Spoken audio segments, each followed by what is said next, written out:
Who was your match after that? After that was Garry Tonon. That was a good one.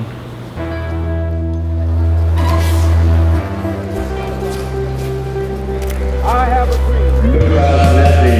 JT Torres.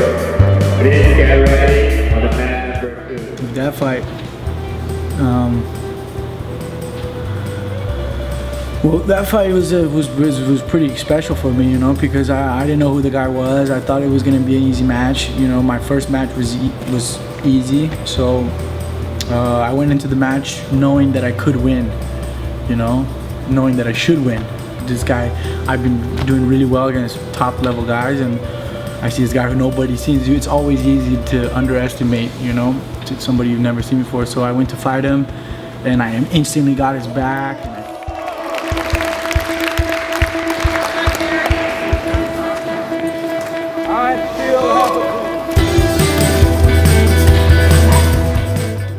Was mounted on him, and instantly when I was mounted on him, he was kind of giving me the arm, and I kind of thought it was a little suspicious how he was just giving me the arm, and I was like, well, I kind of stayed on mount a little bit, didn't go for it, and then I was like, fuck it, I'm gonna go for his arm. I'm not gonna, what am I gonna sit here and mount for the rest? So I went for his arm, and as soon as I went for his arm, I could feel his defense was good, and I could feel, I was like, fuck, this guy has a good defense. So I was like going for his arm, and he's kind of getting out, and I was like, oh shit. So I'm like going, and I was like, man, I shouldn't have gone for his arm.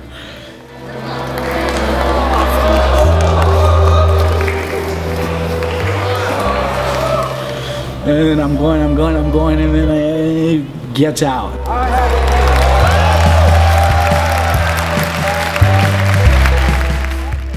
It gets out, and then points start.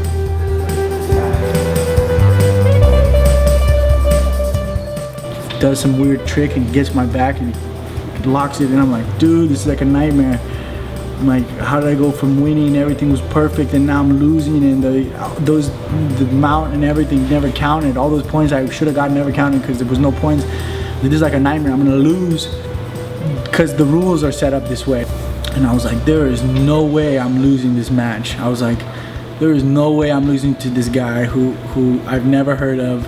So much thing built up to that day, and I was just not gonna give up. I was gonna give it everything I had until I could not, until the time ran out. I did not accept the fact that I was gonna lose that match. Finally got out, and when I got out, I looked over at my dad and I was like, how much time is left? And he goes, 1 minute.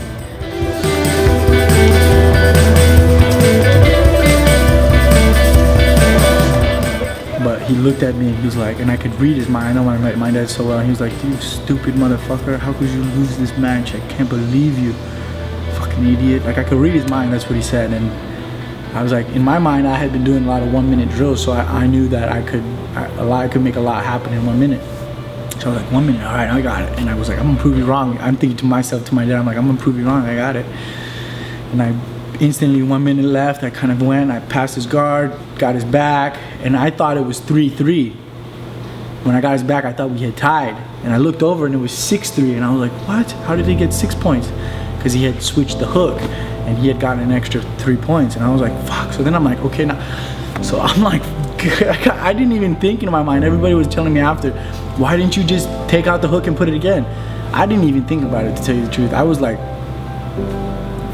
I have to submit him. I was like, I didn't even think to get more points. I was like, fuck, I gotta get him or I'm gonna lose.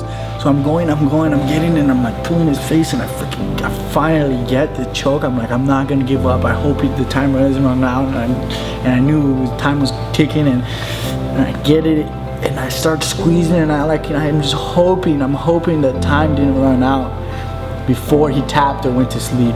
And then he tapped, and I looked at the ref, everything was still going, and I was like, whew, and it was like, that was right there for me was the best moment, one of my best moments of my life. You know, that was not only a moment to realize when you sacrifice, when you work hard for something, magic happens, you know, like, there was no jiu-jitsu that can teach you that, you know, there's no lesson that's just like your spirit, when you train really hard, or when you work really hard for something, and when you dream about something, magic happens, you know. And I think, you know, my brother was there helping me out for sure, and I think that, like, that right there for me, after that match, I was happy. Even whatever happened in the next matches, I was okay, because I had overcome myself.